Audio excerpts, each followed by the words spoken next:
అందరికీ నమస్కారం. కుంసె శ్రీనివాస్ ఛానల్ స్వాగతం. ఫస్ట్ టైం చూసినప్పుడు సబ్స్క్రైబ్ చేసుకొని బెల్ సింబల్ ప్రెస్ చేయండి. అలాగే మన దగ్గర మన ఛానల్లో 1500 వీడియోలు ఉన్నాయి.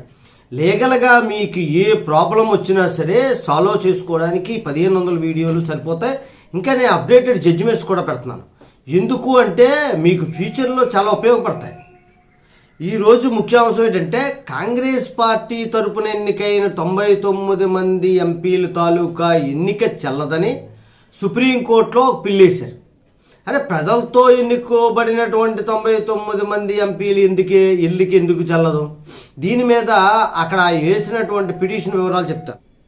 ఎన్నికల్లో డబ్బు, మందు, తర్వాత గిఫ్ట్లు ఇవన్నీ ఇస్తూ ఉంటారు, ఓట్లు అడుగుతూ ఉంటారు. మన ఇష్టం ఉన్న వాళ్ళు వేయడమో లేకపోతే మొబిలైజ్ చేసుకోవడానికి అనేక ప్రయత్నాలు సీక్రెట్గా చేస్తారు.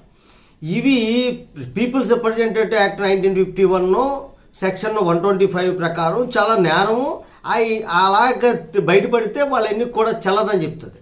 ఎవరైనా మభ్యపెట్లు ఓట్లు వేయించుకుంటే ఆ ఎలక్షను ఆ గెలిచినటువంటి వ్యక్తి చెల్లుబాటు కాదు. ఇది చట్టమే చేసుకున్నాం మనం 1951లోనే చట్టం చేసుకున్నాం.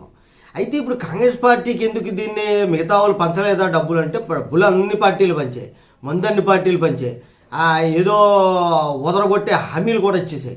అవన్నీ పక్కన పెడితే కాంగ్రెస్ పార్టీ ఏం చేసిందంటే ఒక రిజిస్టర్డ్ డాక్యుమెంట్ తయారు చేసి ఆ డాక్యుమెంట్ మీద ఉమెన్కి మాకు ఓటు వేస్తే 1 lakh రూపీస్ ఇస్తాము, అలాగే మీకు బ్యాంకుల్లో ఇలా కటాకట్ అని చెప్పేసి ఒక క్యాప్షన్ పెట్టి వాళ్ళు ఒక హామీ అనేటువంటిది ఇవ్వడం జరిగింది.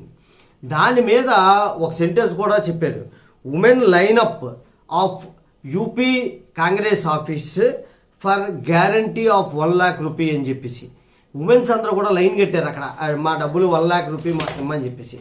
ఈ సందర్భంగా ఏం జరిగిందంటే ఢిల్లీకి చెందినటువంటి ఒక లాయర్ ఒక ఆయన పిల్లేశాడు.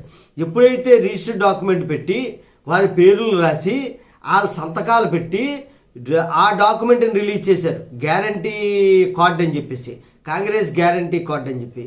అది పేకలకు చుట్టుకుంది ఈరోజు. ఎప్పుడైతే ఒక కాగితం మీద రిజిస్టర్ మనం డాక్యుమెంట్ రాసి సంతకం పెట్టామో దానికి బైండ్ అయి ఉండాలి. గెలిచిన వాళ్ళన్నా సరే 1 lakh రూపీస్ వాళ్ళకి ఇవ్వాలి. ఇచ్చారు అంటే ఏంటి, డబ్బులు ఇచ్చి ఓట్లు వేయించుకున్నట్లు లెక్క వస్తుంది.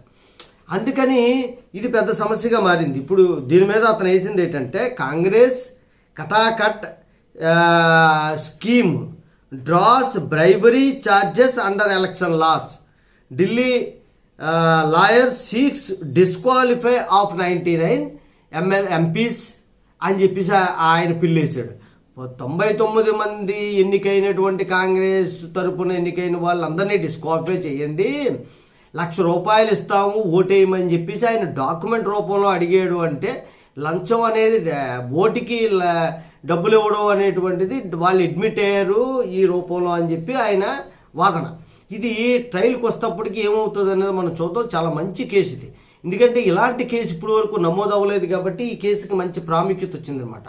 ఇలాగ డిస్క్వాలిఫై అయితే మాత్రం భారతదేశంలో సంచలనమైనటువంటి నిర్ణయం తీసుకున్నట్టే జరుగుతుంది. మార్పులు చేర్పులు అనేవి చాలా జరుగుతాయి.